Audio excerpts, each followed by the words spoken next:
혹시 이런 생각 해보신 적 없으세요? 모든 게 변하고 흘러가는 이 세상 속에서 뭔가 영원한 것, 변치 않는 걸 붙잡고 싶다는 생각. 오늘은 바로 그 근본적인 질문에 대한 불교의 아주 깊이 있는 대답, 삼법인에 대해 이야기해 보려고 합니다. 이건 그냥 어려운 교리가 아니고요. 현실을 있는 그대로 볼 수 있게 도와주는 일종의 진리 사용 설명서 같은 거예요. 아마 우리 모두가 마음속 깊은 곳에 품고 있는 질문일 겁니다. 우리는 끊임없이 무언가를 꽉 쥐려고 애쓰지만 결국 모든 건 손가락 사이로 빠져나가는 모래알 같잖아요. 바로 이 막막하고 불안한 느낌에서부터 오늘 우리의 이야기는 시작됩니다. 자, 그럼 오늘 여정의 지도를 한번 펼쳐볼까요? 먼저 인간이 왜 그토록 영원한 것을 찾아 헤매는지부터 시작해서 진리의 세 가지 도장을 하나씩 꽝꽝꽝 찍어볼 겁니다. 모든 것은 변한다는 첫 번째 진리, 그리고 나라는 존재는 과연 무엇인지 파헤쳐보는 두 번째 진리, 그리고 마지막으로 이 모든 걸 깨달았을 때 찾아오는 궁극의 평화까지요. 끝에는 이 지혜를 우리 일상에서 어떻게 써먹을 수 있는지도 알아볼게요. 첫 번째 장입니다. 영원함을 향한 탐색. 한번 생각해 보세요. 우리는 늘 변치 않는 걸 원하잖아요. 영원한 사랑, 평생 직장, 변치 않는 우정. 어때요? 익숙하죠? 이렇게 모든 것이 불안정한 세상 속에서 뭔가 확실한 것을 갈망하는 마음. 바로 여기서부터 모든 이야기가 시작되는 거죠. 그래서 나온 게 바로 이 삼법인입니다. 세 가지 진리의 도장이라는 뜻인데요. 이게 뭐냐면 어떤 가르침이 진짜 백이 진리인지 아닌지를 판별하는 진품 인증 마크 같은 거예요. 이 세 가지 도장이 모두 찍히면 이건 진짜 현실에 대한 통찰이구나 하고 믿을 수 있다는 거죠. 그만큼 강력한 기준이 되는 핵심 개념입니다. 자, 드디어 첫 번째 도장을 찍어볼 시간입니다. 바로 재행무상. 모든 것은 영원하지 않다. 즉, 모든 것은 변한다는 뜻입니다. 어제의 강물과 오늘의 강물이 다르듯이 우리의 생각, 감정, 관계, 심지어 우리 몸을 이루는 세포 하나하나까지도 매 순간, 정말 찰나의 순간에도 변하고 있다는 거죠. 이 우주에 고정불변한 것은 단 하나도 없다는 선언입니다. 세상 모든 것들은요, 이 네 가지 단계를 피할 수가 없어요. 무언가가 태어나고 잠시 그 모습으로 머물다가 서서히 달라지고 낡아가다가 결국에는 사라지게 되죠. 작은 씨앗 하나가 싹을 틔우고 꽃을 피웠다가 시들어서 흙으로 돌아가는 것처럼요. 이건 자연현상뿐만 아니라 우리의 감정이나 인간관계 모든 것에 적용되는 우주의 리듬 같은 겁니다. 근데 여기서 정말 놀라운 반전이 있어요. 모든 게 변한다는 사실. 이게 한편으로는 사랑하는 것을 잃게 되니까 슬픔의 원인이 되잖아요. 그런데 바로 그 변한다는 성질 때문에 우리는 희망을 가질 수 있습니다. 지금 너무 힘들고 괴로워도 이 고통도 결국엔 지나가겠구나 하고 위안을 얻을 수 있고요. 지금의 불행이 행복으로 바뀔 수 있는 가능성도 바로 이 무상에서 나오는 겁니다. 정말 동전의 양면 같죠? 자, 이제 바깥 세상을 보던 우리의 시선을 안으로, 바로 나 자신에게로 한번 돌려보겠습니다. 어쩌면 오늘 이야기 중에 가장 충격적이고 받아들이기 어려울 수 있지만 동시에 가장 큰 자유를 주는 두 번째 도장입니다.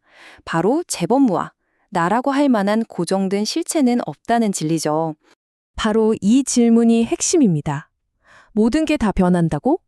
그럼 이 모든 변화를 겪고 있는 태어나서부터 지금까지 쭉 하나라고 믿어온 나는 대체 뭐죠? 항상 거기에 있는 것 같잖아요.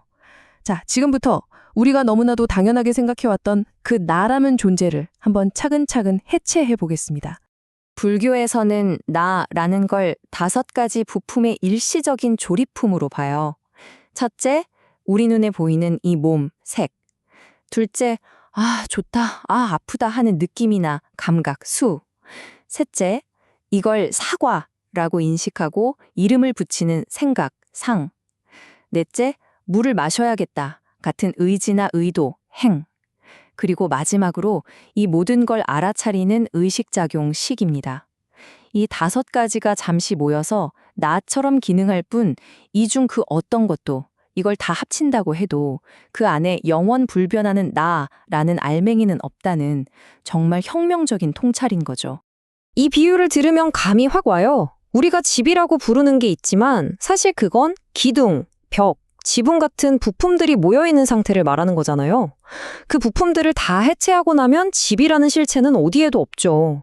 나도 똑같다는 겁니다. 몸, 느낌, 생각 같은 부품들의 결합일 뿐 그 안에 독립적으로 존재하는 나라는 건 없다는 거죠.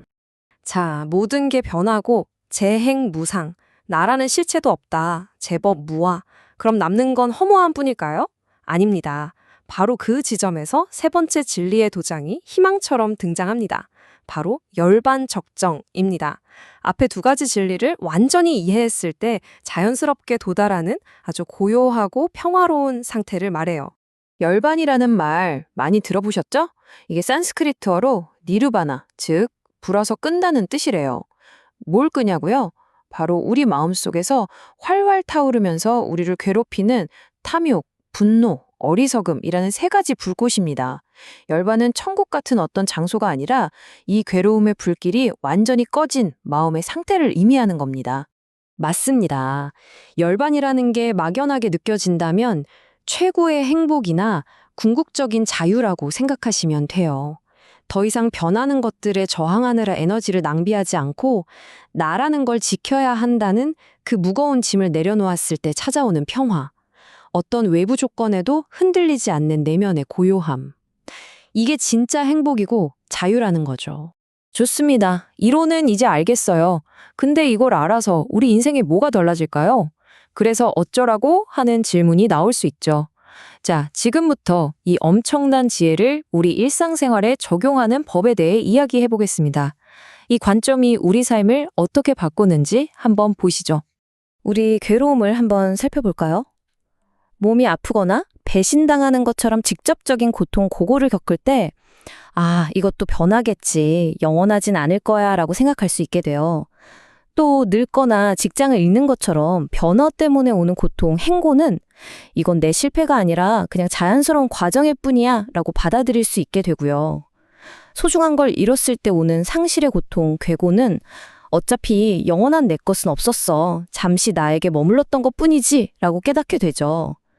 이렇게 관점만 바꿔도 고통의 무게가 훨씬 가벼워집니다. 결국 이 모든 진리가 가리키는 방향은 딱 하나입니다.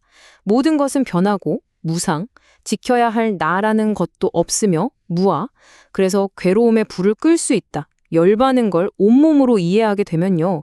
우리는 자연스럽게 하나의 행동에 이르게 됩니다. 바로 내려놓음입니다. 꽉 쥐고 있던 주먹을 스르르 펴는 것. 이 단순한 행위 안에 어마어마한 자유가 숨어 있습니다.